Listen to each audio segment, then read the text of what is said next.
E o assunto hoje é fertilização in vitro. Eu recebo aqui ao meu lado a doutora Patrícia Braga, que é médica geneticista, para falar sobre o assunto.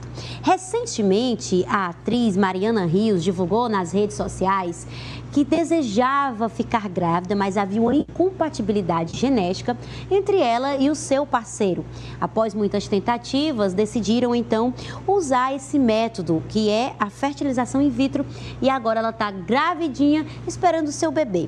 Mas o que exatamente é essa fertilização in vitro? Nós vamos conhecer mais sobre o assunto e tirar todas as dúvidas sobre isso com a nossa convidada, doutora Patrícia Braga. Muito bom dia, bem-vinda ao programa Revista. Bom dia, eu agradeço pelo convite. O que exatamente é a inseminação in vitro? É FIV, essa é a sigla que se chama esse procedimento. Explica pra gente. A FIV, a fertilização in vitro, FIV é a sigla, né? Pegando as primeiras letras. A FIV nada mais é do que uma das formas de reprodução humana. Nós temos a forma natural, por meio da relação sexual, e temos as formas artificiais, entre aspas, que seria a inseminação e a fertilização in vitro. Quando a gente fala de fertilização, a gente precisa deixar muito esclarecido que existe uma diferença da fertilização para a inseminação. A inseminação é simplesmente o depósito do sêmen na cavidade uterina. Apenas isso. E é um método também de reprodução. De reprodução. Isso. A fertilização, a gente faz uma coleta ovariana, coletamos os óvulos dessa mulher, coletamos os espermatozoides do seu companheiro, do seu doador, unimos pela fertilização, isso em laboratório, e o embrião que é depositado no útero. Agora aí começa a nossa conversa a ficar interessante. Já que você, como profissional, enfim, o médico, o profissional que está fazendo esse procedimento, ele extrai o óvulo, extrai ali o espermatozoide, faz o embrião e insemina, já vai o embriãozinho pronto para ser colocado no útero da mulher. Na hora de fazer, tem o controle da quantidade, não vai inseminar mais de um, e dá para escolher o sexo do bebê produzindo dessa maneira? Me fale sobre isso. Olha, em relação à quantidade, isso depende de cada caso, né? Nós vemos casais, por exemplo, que mesmo com o estímulo ovariano, né, produzem poucos óvulos, então é aquilo que a gente precisa utilizar, né? Às vezes temos mulheres que produzem muitos óvulos em apenas um procedimento. Às vezes o casal opta por utilizar todos, às vezes metade, às vezes um terço, né, se são muitos. Então varia de cada condição clínica desse casal, tá? A transferência embrionária, que já é colocar um embriãozinho pronto lá dentro da cavidade uterina, abaixo dos 35 anos, nós preconizamos que seja colocado apenas um.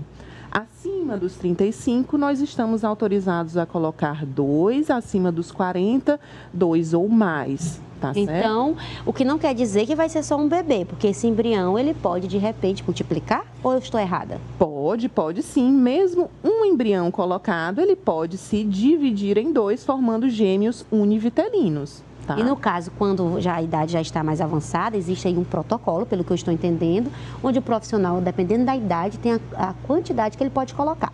No caso que coloca 2 ou 3, esses embriões também podem se subdividir, gerando mais bebês, ou não? Eles podem, alguns, não vingar, falando de uma maneira mais popular? Sim. Cada caso é um caso, né? Existem pacientes que, infelizmente, não conseguem, às vezes colocamos 2 ou 3, infelizmente, nós não recebemos um resultado positivo, tá? Agora, se todo mundo pegar na veia, aí você tem aquele barrigão. Aí é uma grande questão. Aí você vai ter um monte de nenenzinho lindo. Exatamente. Aí é uma grande questão, inclusive, para o obstetra, né? Para fazer um pré-natal, que já pela idade já é considerado um pré-natal de alto risco e ainda associado a uma gestação múltipla, uma gestação de gêmeos, é uma gestação que precisa de muito mais cuidado. E na hora de montar esse embrião, é possível escolher o sexo do bebê? O que a ética médica fala sobre isso? Então, é uma pergunta muito interessante.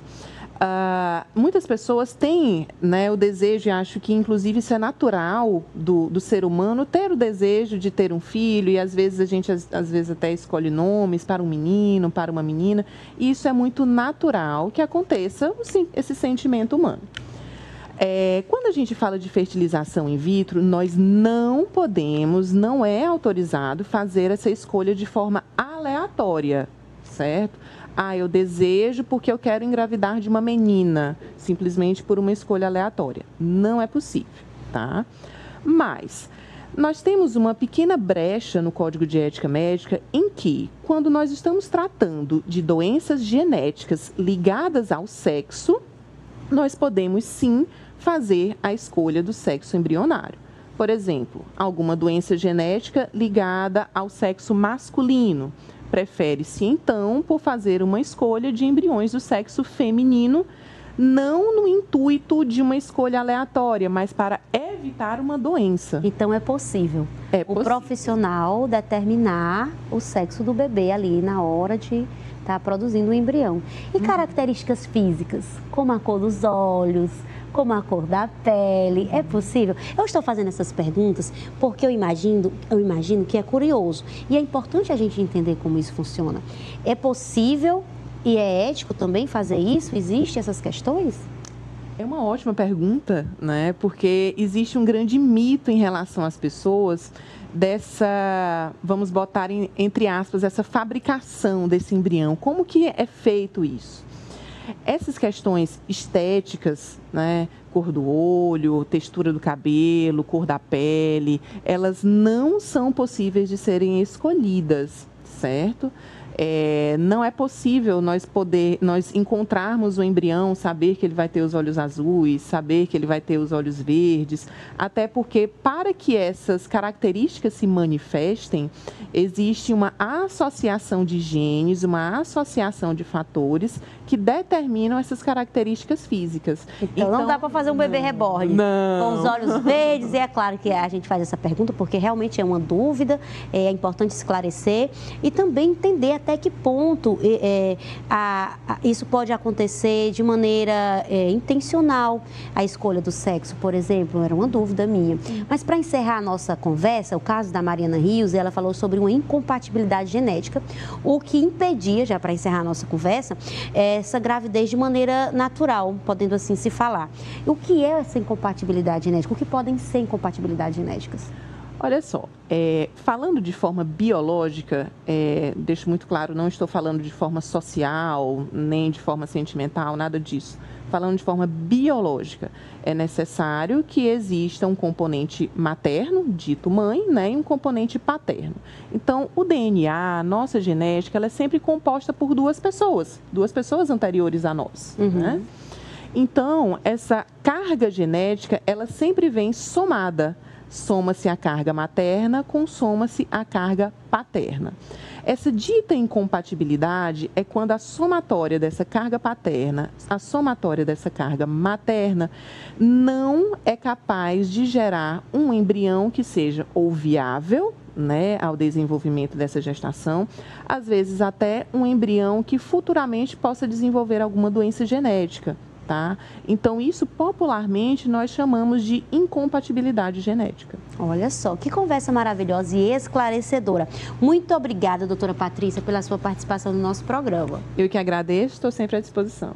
Esse foi o nosso quadro Saúde em Dia.